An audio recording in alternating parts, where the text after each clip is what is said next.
ಭಾರತದಲ್ಲಿರುವಂಥ ನಿಜವಾದ ಎಜುಕೇಟೆಡ್ ದಡ್ಡನ ಮಕ್ಕಳು ಈ ಭೂಮಿ ಮೇಲೆ ಇರೋಕ್ಕೆ ಸಾಧ್ಯನೇ ಇಲ್ಲ ಗುರು. ಯಾಕಂದರೆ ಎಜುಕೇಷನ್ ವಿಚಾರದಲ್ಲಿ ಇನ್ನೂ ನಮ್ಮ ತಾತ ಮುತ್ತಾತ ಓದ್ತಾ ಇದ್ದಲ್ಲ, ಅದನ್ನೇ ಓದ್ತಾ ಇದೀವಿ.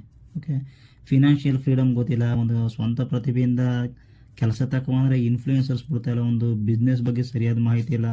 ಬಿಸ್ನೆಸ್ ಮಾಡ್ತೀನಿ ಅಂತ ನಿಂತ್ಕೊಂಡ್ರು ನಮ್ಮ ಗೌರ್ಮೆಂಟ್ ನಂತರ ಪರ್ಮಿಷನ್ ತಗೊಳ್ಳೋಷ್ಟರಲ್ಲಿ ಬಿಸ್ನೆಸ್ ಮಾಡೋ ಮೂಡ ಹೊಂಟೋಗಿರ್ತದೆ.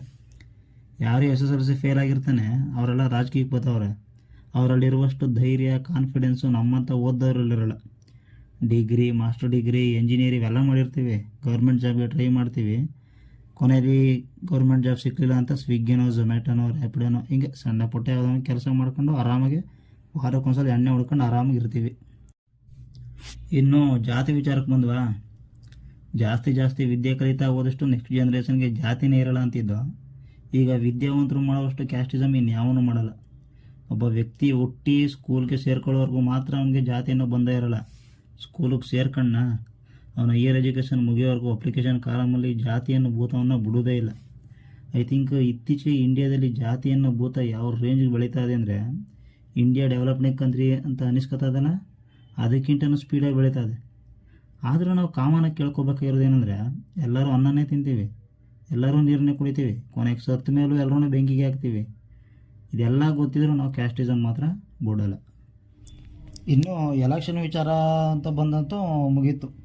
ಯಾರಿಗೆ ಓಟ್ ಆಗಬೇಕು ಅಂತ ಗೊತ್ತಾಗಲ್ಲ, ಗೆದ್ದಾದ್ಮೇಲೆ ಅವ್ರ ಹತ್ರ ಏನು ಕೆಲಸ ಮಾಡಿಸ್ಕೋಬೇಕು ಅಂತ ಗೊತ್ತಾಗಲ್ಲ, ಕೆಲಸ ಸರಿಯಾಗಿ ಮಾಡ್ತಾ ಇದ್ದಾನ ಇಲ್ವಾ ಅವನ್ನ ಪ್ರಶ್ನೆ ಮಾಡಬೇಕಂತ ತಾಕತ್ತು ಪೌರುಷದಂತೂ ನಮ್ಮಲ್ಲಿ ಇಲ್ಲವೇ ಇಲ್ಲ.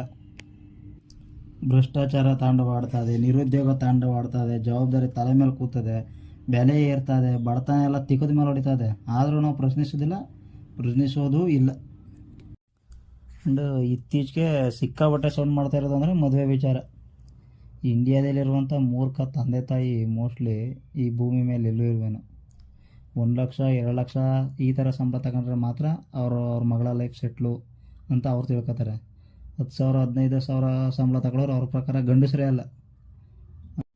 10,000 15,000 ಸಂಬಳ ತಗೊಳ್ಳೋರು ಅಲ್ಲಿ ಇರುವಂಥ ಭಯ, ನಿಯತ್ತು ಲಕ್ಷ ಸಂಬಳ ತಗೊಳ್ಳೋರು ಇರೋಲ್ಲ. ಇದು ಇಂಡಿಯನ್ ಪೇರೆಂಟ್ಸ್ಗಳಿಗೂ ಗೊತ್ತಿರ್ತದೆ. ಆದರೂ ಅವ್ರ ಮಕ್ಳಿಗೆ ಮದುವೆ ಮಾಡಬೇಕು ಅಂದರೆ ಗೌರ್ಮೆಂಟ್ ಜಾಬೇ ಬೇಕು, ಇಲ್ಲಾಂದರೆ ಲಕ್ಷಗಟ್ಟಲೆ ಸಂಬಳನೇ ಬೇಕು. ಇನ್ನು ಆ ಹುಡುಗಿರು ಕೇಳ್ಬಿಟ್ರಂತೂ, ಅಯ್ಯಪ್ಪ ನಿಮ್ಮ ಮದುವೆ ಆಗೋ ಗಂಡಿಗೆ ಎಷ್ಟು ಸಂಬಳ ಇರಬೇಕು ಅಂದರೆ 1,000ದಲ್ಲಿ ಯಾರೂ ಇಲ್ಲ, ಲಕ್ಷನೇ. 40 lakhs per annum, 50 lakhs per annum. ಅವಳು ಹೇಳ್ತಾರೆ ವರ್ಷಕ್ಕೆ 400 ಕೋಟಿ ಬೇಕು ಅಂತ. ಇಂಥದೇ ನಮ್ಮ ಇಂಡಿಯಾದಲ್ಲಿರುವಂಥ ಸಣ್ಣ ಪರಿಸ್ಥಿತಿ. ಅದು ಪರಿಹರಿಸಲಾಗದಂಥ ಪರಿಸ್ಥಿತಿ. ಏನು ಮಾಡೋಣ ಹೇಳಿ ಇದಕ್ಕೆ ಪರಿಹಾರ? ಯೋಚನೆ ಮಾಡೋಣ. ಆಮೇಲೆ ಸರಿಯಾಗಿ ಮಾಹಿತಿ ಸಿಕ್ಕಲಿಲ್ವಾ, ಏನೋ